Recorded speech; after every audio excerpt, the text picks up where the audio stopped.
নমস্কাৰ বন্ধু বান্ধৱীসকল, আপোনালোকক আমাৰ চেনেলটোলৈ স্বাগতম জনাইছো। আপোনালোকে নিশ্চয় জানে আজিকালি থাইৰয়ডৰ সমস্যা কিমান বাঢ়ি আহিছে। আজি আমি আপোনালোকক এটা ঘৰুৱা উপায় দিম যাৰ দ্বাৰা আপুনি থাইৰয়ডৰ সমস্যাৰ পৰা হাত সাৰিব পাৰিব আৰু লগতে থাইৰয়ডৰ পৰা হোৱা ওজন বৃদ্ধিও কমাব পাৰিব। থাইৰয়ডৰ কাৰণে ঘৰুৱা ঔষধ বনাবলৈ আপোনাক লাগিব মেথি গুটি, এজৱাইন আৰু ডালচেনি। কিমান গ্ৰাম ল'ব লাগিব সেইটো ইম্পৰ্টেণ্ট কথা, গতিকে মই কৈ আছো। এই মছলা কেইটা 25 গ্ৰামকৈ ল'ব আৰু এটা মিক্সাৰত পিচি ল'ব।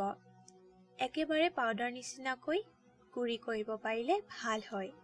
এই মিক্সাৰখিনি আপুনি এটা পাত্ৰত থৈ দিব।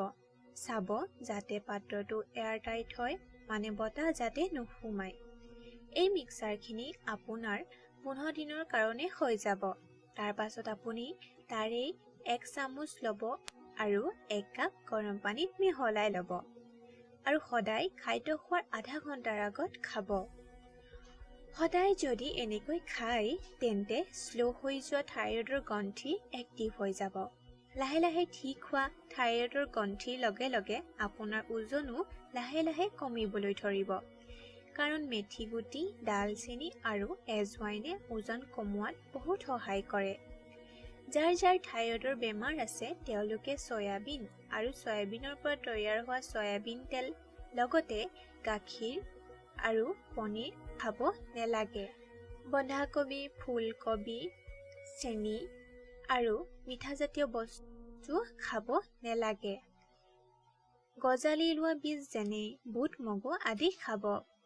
যদিহে থাইৰয়ড ঠিক কৰিব বিচাৰিছে তেন্তে যিমান পাৰে বইল কৰা খাদ্য খাব। এতিয়া আপুনি গম পালে কি কৰিলে আপোনাৰ থাইৰয়ড বেমাৰ ঠিক হয় আৰু লগতে আপোনাৰ ওজনো কমি যায়।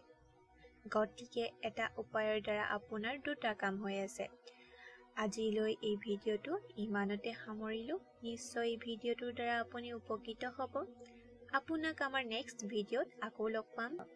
আজিলৈ বাই বাই।